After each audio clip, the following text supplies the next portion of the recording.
You can start. Ready? Mm-hmm. All right, so we're looking at example 2 on your notes. We're going to put to practice how to graph an equation using the slope-intercept form. So I gave you your steps in the first video. So now let's just use them. For example 2a, your equation is 2x plus y equals 3. Now that is not in slope-intercept form. So before we can even get to our graph, we've got to put that equation in slope-intercept form, meaning it has to be y equals mx plus b. In other words, we need to solve for y. So when I look at this equation, I need to move my 2x over to the other side of the equal sign, and I do that by adding the opposite.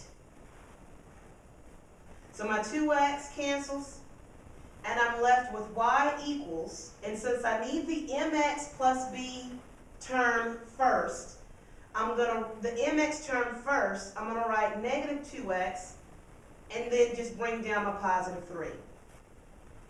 So when I look at this equation, the negative 2 is going to be my slope, because that's the coefficient of the x variable. And then this positive 3 is my y-intercept, right? So you've got a nice pretty coordinate plane on your notes. The first thing that we're going to do is plot the y-intercept. The y-intercept is positive 3. So on your y-axis, move up 3, plot that point, sits right on it. So there's the first point of your line. Now, if your slope is negative 2, we know that the slope has to be a ratio.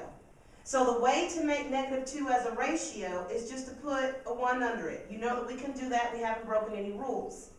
When you look at this slope, what it's telling you is that you're going to go down 2, because you have a negative 2, to the right.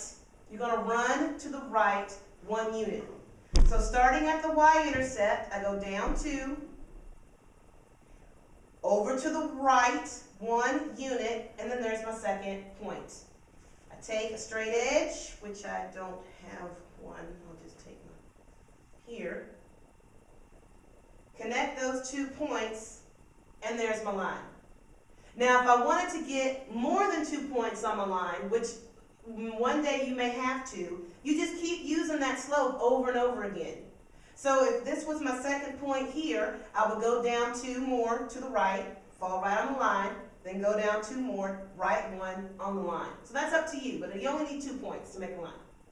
So that's letter A. For letter B, you are given y equals negative 2x plus 5. This equation's ready to go. It's in the y-intercept form, the slope-intercept form, so we're good to go. Our slope is negative 2, so it's the same slope as letter A, so we're going to know what to do with that one. Our y-intercept is 5, so that means that our starting point is 5, 1, 2, 3, 4, 5, sitting right on the y-axis. So there's my slope. My slope is negative 2. I know that means that there's a 1, invisible 1 under that 2. So from my y-intercept, I go down 2 to the right 1. There's my 2 points. Get me a straight edge. Actually,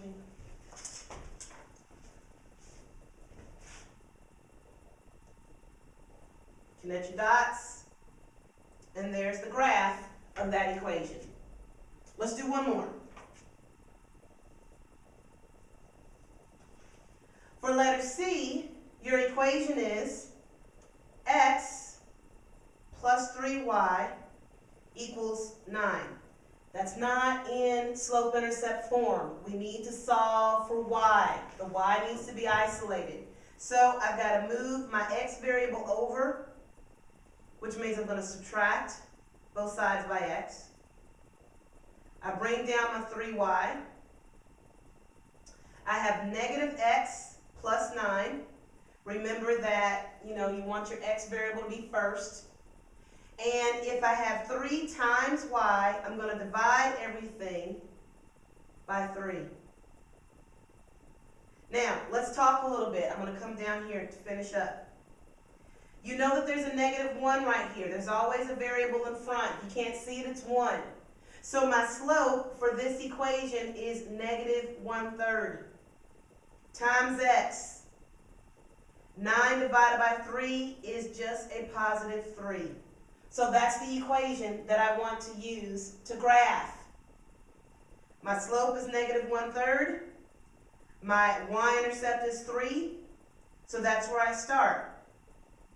1, 2, 3. I sit on the x-axis where y is equal to 3. My slope is -1/3. So what that tells me is the -1 tells me I go down 1 unit. The +3 tells me I go to the right 3 units. So down and over 3. 1, 2, 3. Connect my points. And there's my line. So you're going to get plenty of opportunities to practice these. Just take your time, and like I said, always follow my steps. You'll never go wrong, or you shouldn't go wrong. Now, for this last section in your notes, we talk about identifying parallel lines. And let me give you a quick definition of parallel lines, just in case. I don't know if you've heard of them before in your previous math classes. But basically, parallel lines is 2 or more lines that never intersect. Okay? On your coordinate plane, they're just lines that never cross. So we're going to learn a lot about this in geometry. So this is just kind of like an intro. We'll get more in depth in it when you get into geometry around this time next year. But the cool thing about parallel lines is that their slopes have a special relationship. Since the lines never intersect, that means that the points from one point to the other has to be changing like at the same rate. They kind of have to be going in the same direction. So in order for that to happen, the slopes of parallel lines cannot change. So in your next blank, the slopes of parallel lines are always equal. Slopes of parallel lines are always equal. Always. So if you're given equations of a line in slope-intercept form, and that coefficient is the same number, same sign, then you're looking at the equations of some parallel lines. I didn't give you any examples because this should be a pretty simple concept. If you can recognize what equal, same slope, same number, same sign, you should figure that you should get it. So for instance, if you look at example 2, when we did our first graph, this was what we ended up with for letter A. Just like that. Then for letter B, this was the one for letter A. For letter B, our equation was y equals -2x plus 5. Well, these two equations, and this is a coincidence, happen to have the same slope. So if you were to graph these two lines on one graph paper, they would be parallel. They would be exactly parallel. They would not intersect.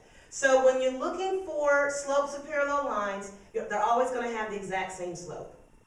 If you're given the equations or the graphs of the lines and they ask you to find the slope, you just have to use your rise over run, and you should get the same ratio for each line. And that lets you know indeed that they're parallel. So you'll see a couple of those on your homework, and I think that's it.